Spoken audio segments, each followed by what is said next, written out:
안녕하세요, 뉴스반장입니다. 이준석 국힘당 대표의 선대위직 사퇴 이후 다시 불거진 국힘당 내분 상황이 갈수록 걷잡을 수 없는 악화일로로 더욱더 격화되고 있는 모습입니다. 저희야 물론 보기가 좋은데요. 이대로 쭉 갔으면 좋겠습니다. 27일 윤석열 후보가 누구도 평론가가 되어서는 곤란하다면서 이 대표를 우회적으로 지적했는데요. 그러자 이 대표는 당대표의 제언을 평론으로 취급한다면서 즉각 반발했습니다. 이준석 대표 없이 진행된 국힘당 선대위 회의. 윤석열 후보는 비상 상황이라며 기강잡기에 나섰고 이준석 대표를 돌려가게 했는데요. 그러자 30분도 안 돼 이준석 대표가 SNS를 통해 즉각 반발했습니다. 당대표가 당을 위해 하는 제언이 평론 취급을 받을 정도로 언로가 막혔다는 인상을 줄 수 있다고 비판에 나선 건데요. 또 누구나 자신의 조직에서 더 나은 결과를 위한 제언을 하는 게 민주주의라며 앞서 조수진 전 공보단장과의 마찰을 빚을 때 윤 후보가 그게 민주주의라고 한 걸 비꼬아 직격했습니다. 이 대표는 지난 주말에도 언론 인터뷰에서 윤 후보에게 알랑거리는 정치는 하지 않는다. 득표 전략도 간표 전략도 없다며 윤 후보를 향해 쓴소리를 쏟아냈는데요. 윤 후보는 이날 회의 발언이 이 대표를 향한 것이냐는 질문엔 답을 피했지만 선대위 밖에서 내놓는 이 대표의 발언 수위가 갈수록 높아지자 경고 메시지를 던진 걸로 해석됩니다. 심지어 이 대표를 향해 철딱선이 없고 오만한 행동을 언제까지 봐야 하냐는 김태형 의원의 비판도 나왔는데요. 이준석 대표는 이런 비판 움직임에 대해 일일이 평가하지 않겠다면서 자신의 비판은 선거 승리를 위한 제언이라고 거듭 강조했습니다. 내가 대통령 되기 대 윤석열 후보가 대통령 되기. 내가 되는 게 좋죠. 네. 굉장히 명쾌하시네요. 아니, 당연하죠. 이게 남의 선거 돕는 게 뭐 저는 당연히 당대표니까 그렇게 해야 되는 거지만은 그것보다 내 선거가 되는 게 좋죠. 저는 대통령이 아니라 국회의원이라도 돼봤으면 좋겠어요. 이준석 대표가 밸런스 게임에서 자신의 입장을 내놨습니다. 25일 쿠팡 프로회를 통해 방송된 SNL 코리아 시즌2에서 첫 호스트로 신혜선이 등장한 가운데 주 기자가 간다 코너에서 주현영 기자가 국힘당 이준석 당대표와 인터뷰를 진행했는데요. 내가 대통령 되기, 윤석열 후보 대통령 되기, 난이도 높은 밸런스 게임을 맞닥뜨린 이 대표의 대답은 아주 솔직했습니다. 요즘 근황이 어떠신가요? 고생하고 있죠. 어떻게 고생을 하고 계신지 구체적으로 말씀해 주시면 감사드리겠습니다. 대통령 선거 때 내가 후보가 아닌데 다른 후보 이제 지원해가지고 이렇게 선대위원장하고 이게 쉬운 게 아니에요.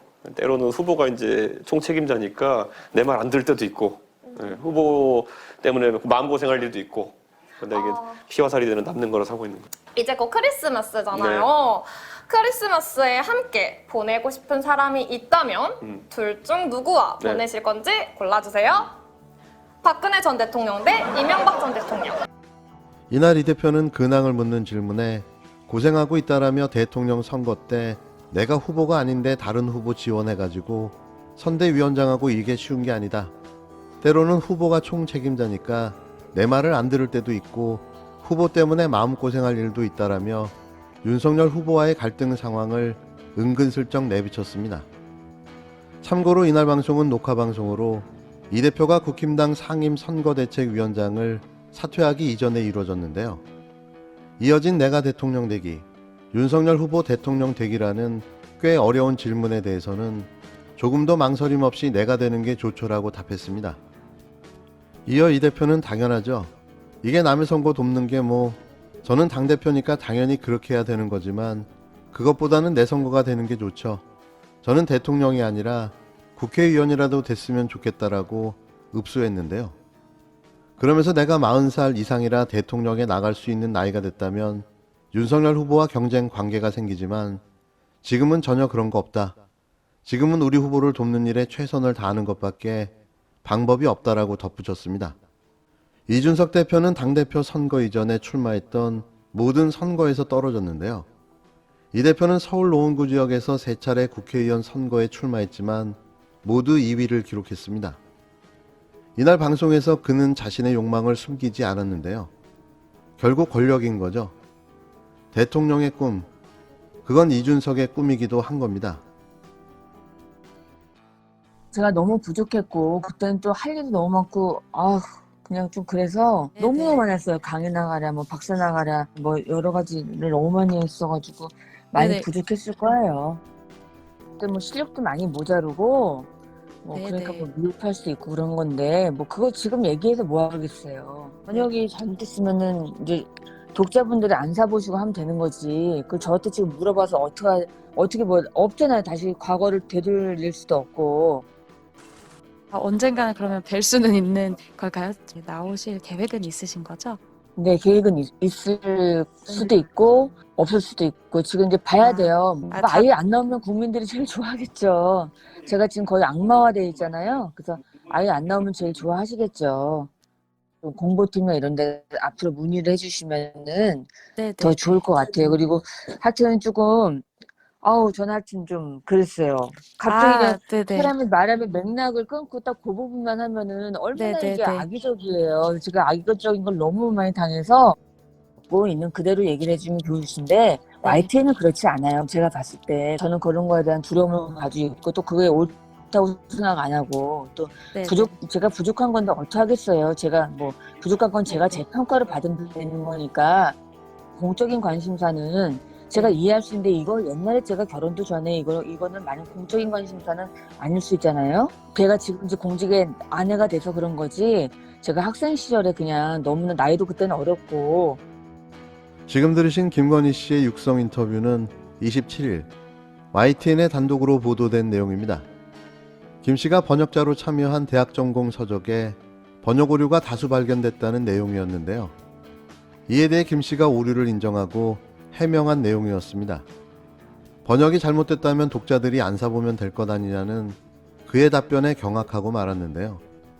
이날 공개된 녹취록은 대국민 사과 이틀 전의 인터뷰였습니다. 여기서 더 놀라운 건 김 씨가 자신의 잘못보다 자신을 악마화하고 있는 언론과 대중에게 그 탓을 한 내용이었는데요. 그는 자신의 잘못을 인정하지 않고 있는 겁니다. 윤석열 후보 부인 김건희 씨가 26일 허위 가장 경력 논란과 관련해 직접 사과했는데요. 김 씨는 일과 학업을 병행하다 경력을 부풀리는 잘못을 했다고 말했었죠. 그러나 불과 하루도 안 돼 그의 과거 문제가 또 쏟아졌습니다. JTBC가 1999년 6월 김 씨가 숙명여대 교육대학원 미술교육학 석사학위를 받기 위해 제출한 논문에서 심각한 표절 정황이 발견됐다고 보도했습니다. 대학생 신분열대 일로 이후 김 씨가 미술계로 진출하는 발판이 된 중요한 논문이었는데요. 덮으면 덮을수록 더 삐짓고 나오는 김건희의 가짜 인생의 흔적들. 이게 단순 실수입니까?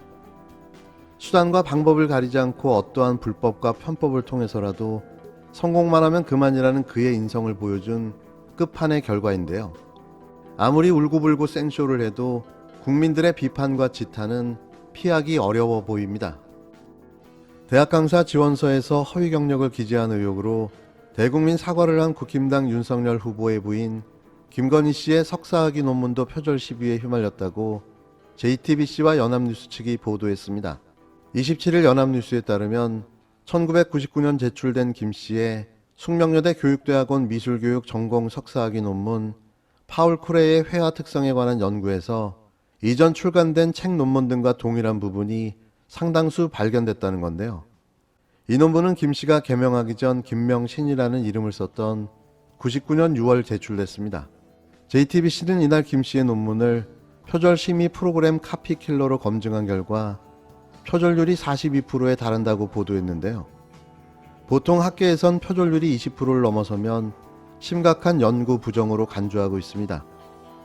김 씨의 논문이 컴퓨터와 인터넷이 보급되지 않은 시절에 나온 점을 고려해 카피킬러 데이터베이스에 들어있지 않은 선행 연구를 자체적으로 추가한 결과 이 같은 표절률을 얻었다는 게 JTBC 측 설명인데요. 카피킬러는 자체 구축한 DB와 검증 대상 논문을 비교 대조해 표절률을 산출합니다. 연합뉴스도 이날 카피킬러로 김 씨의 석사학위 논문을 검토한 결과 표절률은 22%에 달했다고 보도했는데요. 연합뉴스에 따르면 97년 발간된 경희대 교육대학원 석사학위 논문에서 클레 회화의 특징을 설명하는 논문의 일부분이 김 씨의 논문에 거의 그대로 옮겨졌지만 인용 표기가 없었다고 밝혔습니다. 클레 회화의 선을 음악과 관련해 논하는 논문 대목에서도 클레의 내성적 기질 등 세 가지 특성을 언급하는데 이러한 구성도 다른 논문에서 인용 없이 발췌했다는 건데요. 또 클레 작품의 시대적 배경을 다루는 부분에선 86년 여러당에서 초판이 발행된 로즈메리 램버트의 20세기 미술사와 유사한 부분이 상당수 발견됐다고 연합뉴스는 전했습니다. 앞서 국민대는 김 씨의 박사학위 논문 심사 및 수여 과정의 적절성에 대해 자체 조사하고 그 결과를 교육부에 제출한 바 있는데요. 김건희 씨와 관련된 의혹은 아직 시작도 안 된 듯합니다. 뭐라든 우리가 상상했던 그 이상인데요. 본격적인 검증은 이제 시작인 거죠. 사과했다고 끝날 문제도 끝내야 할 문제도 아니라는 겁니다. 사과가 아니라 수사를, 사퇴를 해야 할 사안인 거죠.